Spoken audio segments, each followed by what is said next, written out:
आविष्कार एजुकेशन द्वारा प्रारंभ किया गया है विंध्य क्षेत्र में पहली बार साइंस एक्सपेरिमेंट लैब, जहां बच्चे सीखेंगे 250 से अधिक साइंस व रोबोटिक्स व साथ ही कोडिंग क्लासेस। अधिक जानकारी के लिए दिए गए नंबर पर संपर्क करें।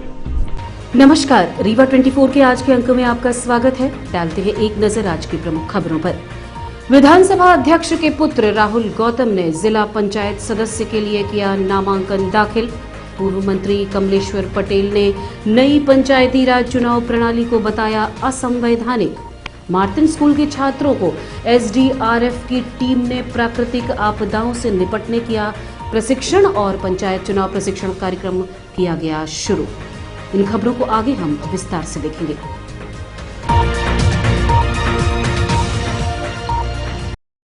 विधानसभा अध्यक्ष के पुत्र राहुल गौतम ने जिला पंचायत सदस्य के लिए किया नामांकन पत्र दाखिल।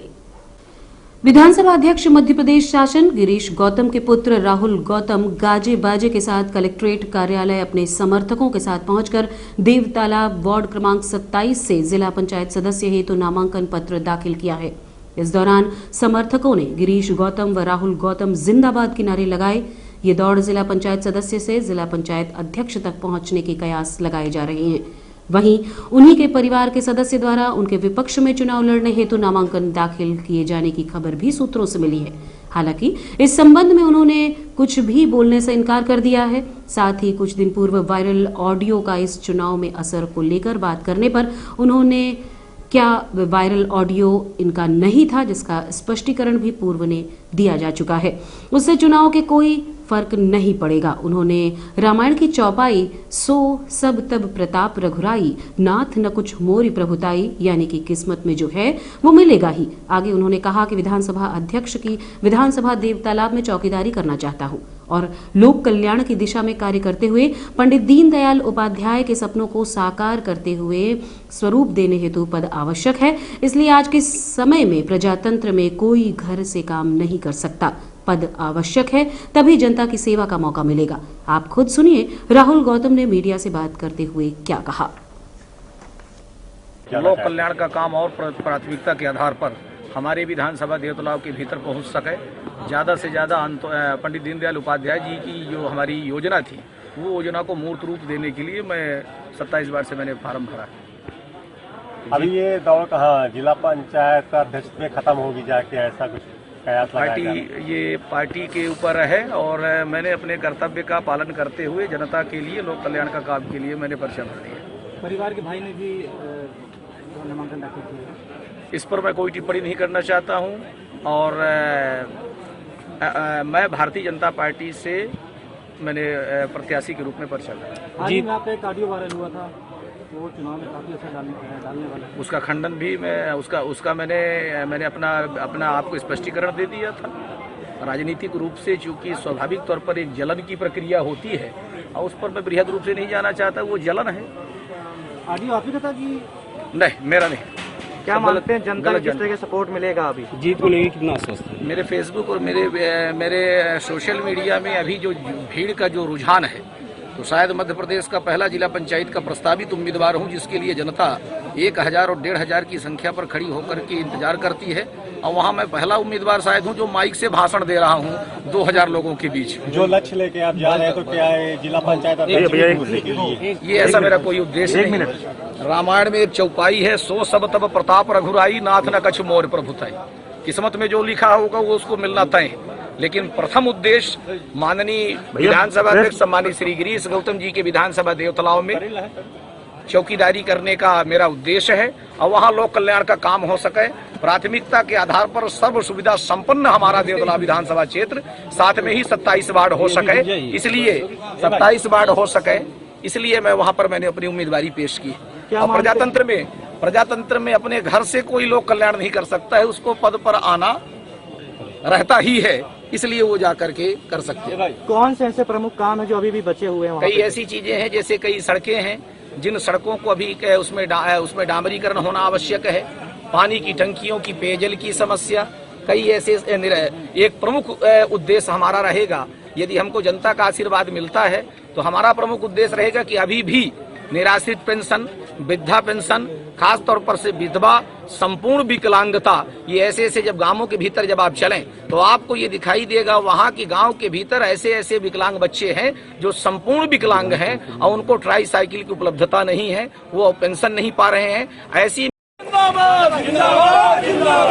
भैया जिंदाबाद,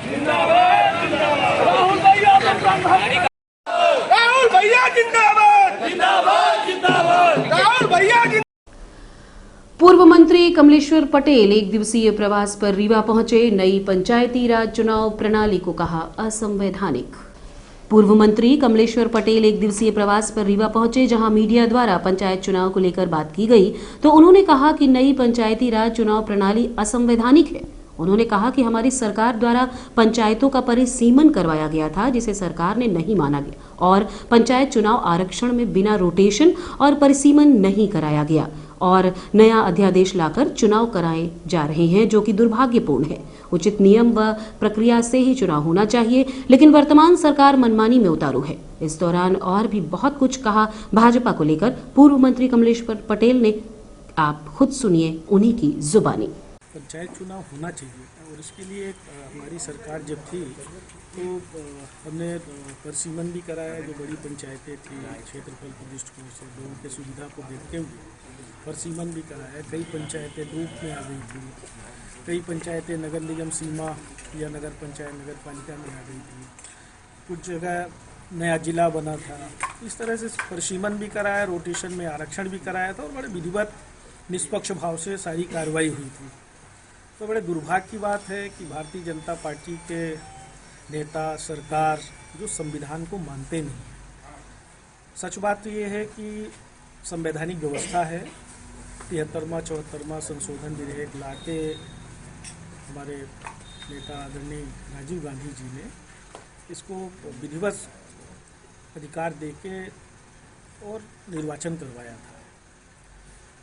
तो दुर्भाग्य की बात है कि मध्य प्रदेश में जो वर्तमान में चुनाव डिक्लेयर हुआ है, हम सब चाहते हैं, कांग्रेस पार्टी के नेता चाहते हैं कि जल्दी चुनाव हो, चुने हुए प्रतिनिधियों को अधिकार मिले। पर जिस तरह से चुनाव डिक्लेयर किया है, जो हमारी संवैधानिक व्यवस्था थी उसको तार तार करके, जो पहले से कानून बना हुआ है उसका पालन न करते हुए नया अध्यादेश लाके, जबकि जब पहले से हमारे संविधान में प्रदत्त है अनुच्छेद 243D अनुच्छेद 243C के तहत नगरीय निकाय और पंचायत चुनाव दोनों के लिए कि रोटेशन में आरक्षण और 5 साल में आपका परिसीमन, दोनों 5 साल में करा के ही चुनाव कराना चाहिए। बड़ा स्पष्ट निर्देश है। एक तरफ जिला पंचायत अध्यक्ष के लिए आरक्षण करा रहे हैं, तो दूसरी तरफ जो आरक्षण पहले रोटेशन में आरक्षण किया गया था उसको मानने को तैयार नहीं है। 7 साल पहले वाली स्थिति में जाके चुनाव कराने का जो जारी किया है वो थोड़ा दुर्भाग्यपूर्ण है। कहीं न कहीं जो महिलाएं हैं, नौजवान साथी हैं, SC ST के लोग हैं या जनरल कैटेगरी के लोग हैं, रोटेशन में जो आरक्षण हुआ था उसके अनुरूप तैयारी किए थे, लोगों ने भावनाएं अपनी बना के रखी थी। पर कहीं न कहीं आवाज़ दबाने की जो कोशिश हो रही है, माननीय न्यायालय भी ऐसे मैटर पे तत्काल संज्ञान में लेना चाहिए। हम लोगों का दिमाग यही है कि नियम प्रक्रिया से चुनाव हो और जल्दी चुनाव हो। तो कांग्रेस पार्टी के कार्यकर्ता नेताओं की पूरी तैयारी है। कांग्रेस पार्टी के विचारधारा के जो भी हमारे प्रत्याशी होंगे, ये समन्वय बना के हम उनकी मदद करेंगे। और भारतीय जनता पार्टी, मुझे ऐसा लगता है कि या तो चुनाव नहीं चाहती या तो जो अधिकार मिले हैं उसको दबाना चाहती है। एक सवाल और भी है, यही होना चाहिए। सब कोई मिल के लड़िए। गोविंद भाई की यही है ना, सबसे बड़ी खूबसूरती गोविंद भाई की यही है। गुरु गोविंद तो खड़े, गोविंद बहुत बड़ा नाम है।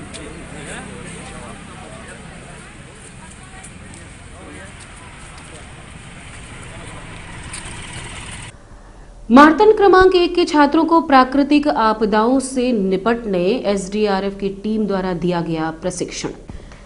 जिला की SDRF टीम शुक्रवार को मार्तन स्कूल में बच्चों से रूबरू होकर उन्हें प्राकृतिक आपदाओं, बाढ़, भूकंप, आगजनी जैसी आपदाओं से बचने हेतु नए नए तरीके बताए गए।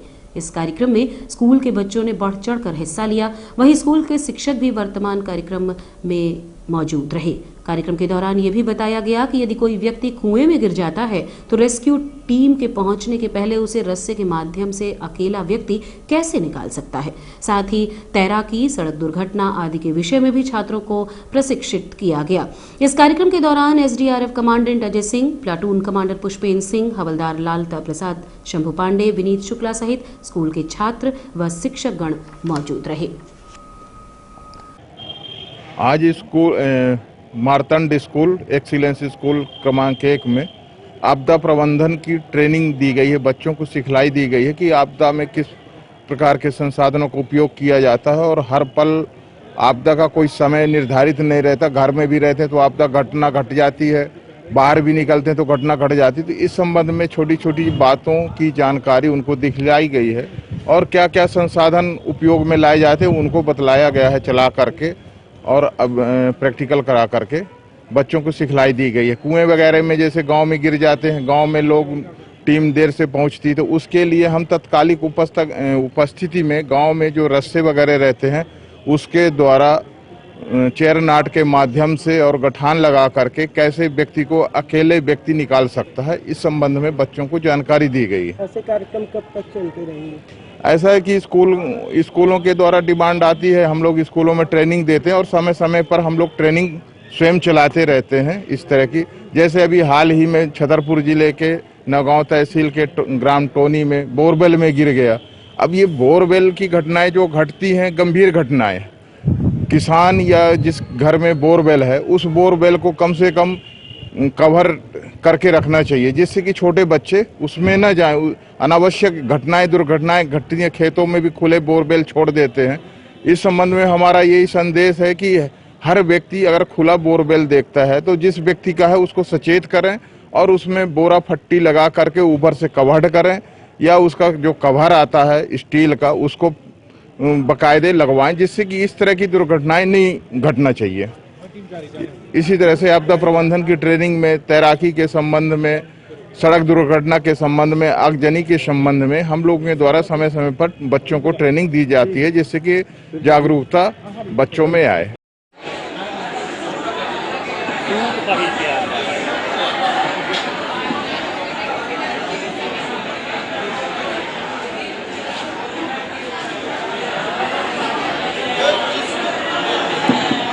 इस विधि से मान लीजिए कि ये बच्चा कुएं के अंदर गिरा है, इसको निकालने की विधा है, मैं कैसे निकालूंगा? देखिए ये लाइव बॉय क्यों होता है, ये हमारे पास होती है। इसे भी जब पानी का स्तर ज्यादा बढ़ जाता है, कोई डूब रहा होता है, कई बार ऐसा होता है। फॉर एग्जाम्पल सबको तैरना नहीं आता है, किसको तैरना नहीं आता है, बहुत सारे लोगों को तैरना नहीं आता। आप सबको तैरना सीखना चाहिए। तैरना मुझे भी नहीं आता है, जब से जॉब में थोड़ा बहुत मैंने भी सीख लिया। अब जैसे तैरना नहीं आता है, कोई आदमी बाहर। पंचायत चुनाव के प्रथम चरण का प्रशिक्षण कार्यक्रम से हुआ शुभारंभ। रीवा जिले में 3 चरणों में पंचायत के चुनाव कराए जा रहे हैं। जिला पंचायत सदस्य, जनपद सदस्य पद के लिए मतदान ईवीएम मशीन से होगा, वहीं सरपंच तथा पंच पद के लिए मतदान मतपत्र एवं मतपेटी के माध्यम से होगा।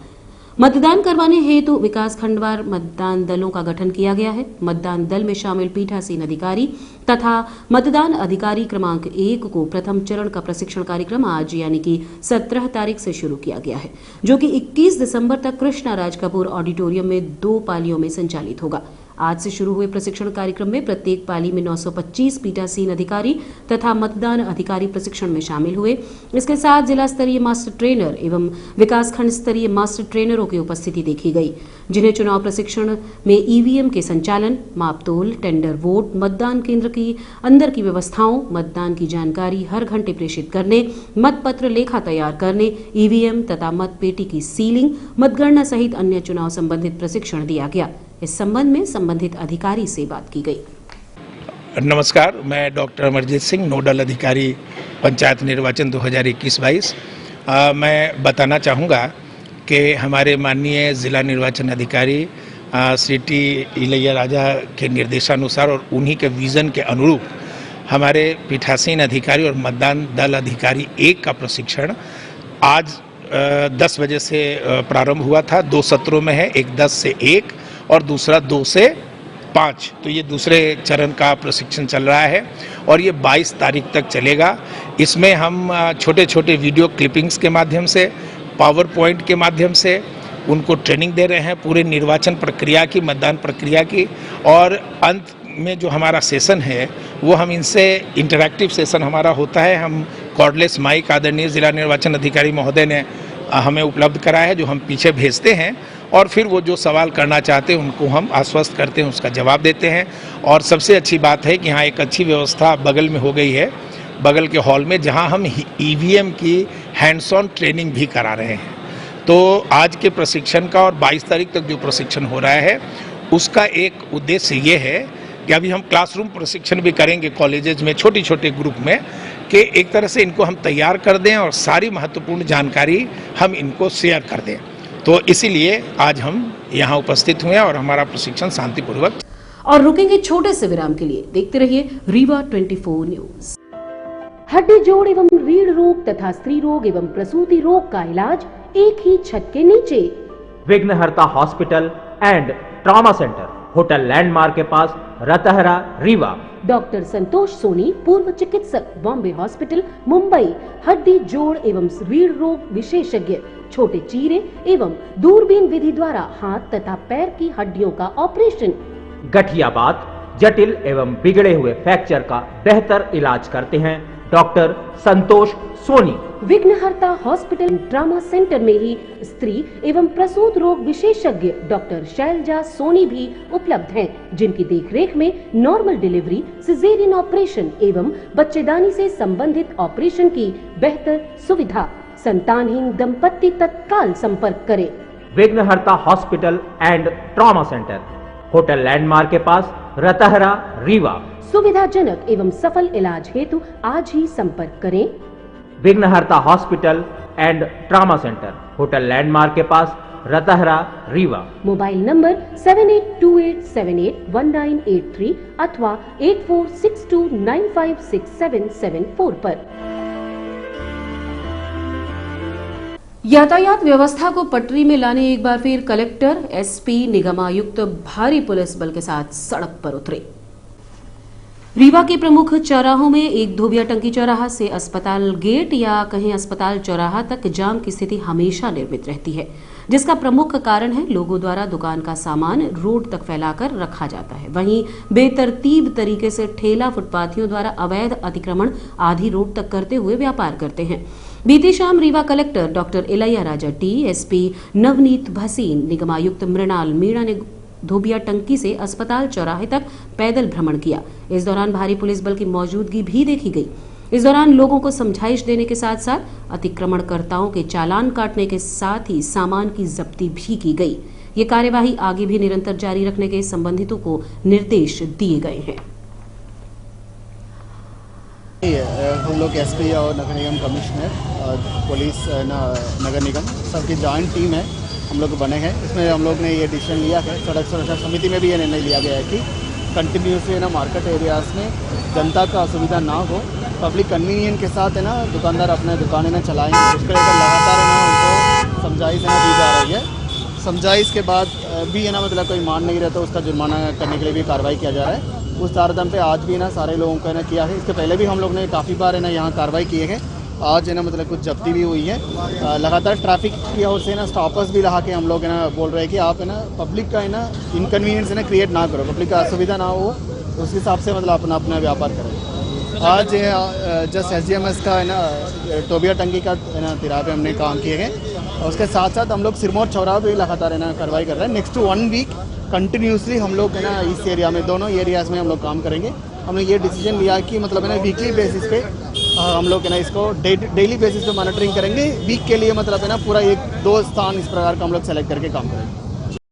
भारत पेंशनर्स समाज संभाग इकाई द्वारा वार्षिकोत्सव कार्यक्रम का आयोजन किया गया। साथ ही 80 वर्ष पार कर चुके पेंशनर्स को सम्मानित भी किया गया। भारत पेंशनर्स समाज संभाग इकाई द्वारा प्रतिवर्ष की भांति इस वर्ष भी रीवा के स्थानीय कार्यालय में आज 17 दिसंबर को वार्षिकोत्सव कार्यक्रम आयोजित किया गया। साथ ही 80 वर्ष की आयु पूर्ण कर चुके पेंशनर्स को सम्मानित भी किया गया। कार्यक्रम के दौरान स्वल्पाहार का कार्यक्रम आयोजित किया गया, जहां सभी पेंशनर्स ने स्वल्पाहार किया। कार्यक्रम में मुख्य अतिथि के रूप में गुड़ विधायक नागेंद्र सिंह के साथ साथ ब्रिगेडियर के श्रीवास्तव, केडी सिंह, आरडी सिंह, मंगलेश्वर सिंह सहित सम्मानित व प्रबुद्ध लोगों की उपस्थिति देखी गई। इस संबंध में रीवा 24 ने अशोक निगम से बात की। भारत पेंशनर समाज का वार्षिकोत्सव है। यहाँ हर साल जो है 17 दिसंबर को ये कार्यक्रम मनाया जाता है, जिसमें हमारे सभी प्रबुद्ध जितने भी पेंशनर्स हैं वो आते हैं और उनका 80 साल वालों का हम लोग सम्मान करते हैं। इसके पश्चात यहाँ स्वल्पाहार का आयोजन किया जाता है। तत्पश्चात इसको जो है समाप्त की घोषणा की जाती है। आज के चीफ गेस्ट आज के हमारे कार्यक्रम के चीफ गेस्ट आदरणीय नागेंद्र सिंह जी गुड़ विधायक जी हैं और अध्यक्षता कर रहे हैं ब्रिगेडियर हमारे के श्रीवास्तव साहब। विशिष्ट अतिथि के रूप में डॉक्टर आरडी सिंह साहब हैं और हमारे जो भी पूर्व अध्यक्ष हैं आदरणीय केडी सिंह साहब अध्यक्ष, हमारे संगठन के अध्यक्ष हैं ये अपने मंगलेश्वर सिंह साहब, और ये नागेंद्र सिंह जी हैं पुराने हैं हमारे पूर्व अध्यक्ष जो मझियार हाउस के हैं। यही सब हैं हमारे यहाँ।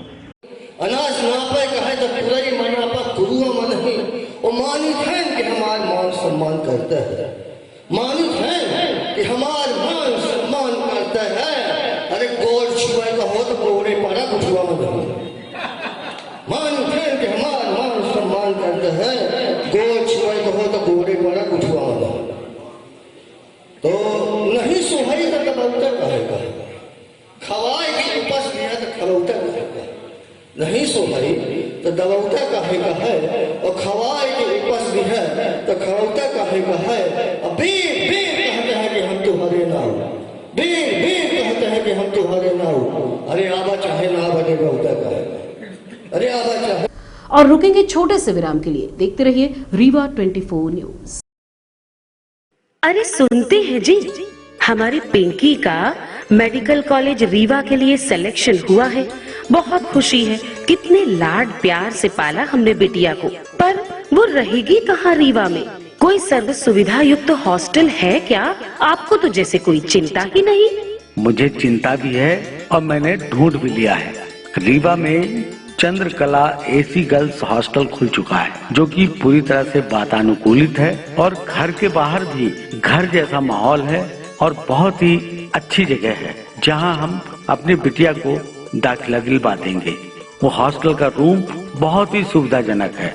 जी हाँ, Chandrakala AC girls hostel, separate room with attached washroom, lunch dinner with 2 time snacks, fully furnished AC room with furniture, spacious terrace, parking, security, dining hall, TV hall, study hall. Chandrakala AC Girls Hostel, centrally located heart of the city at Dwarika Nagar in front of Ashirwad Marriage Garden, Rewa.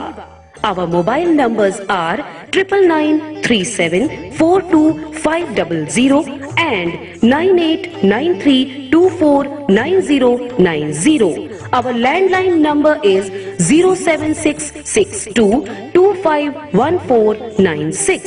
Chandrakala AC Girls Hostel.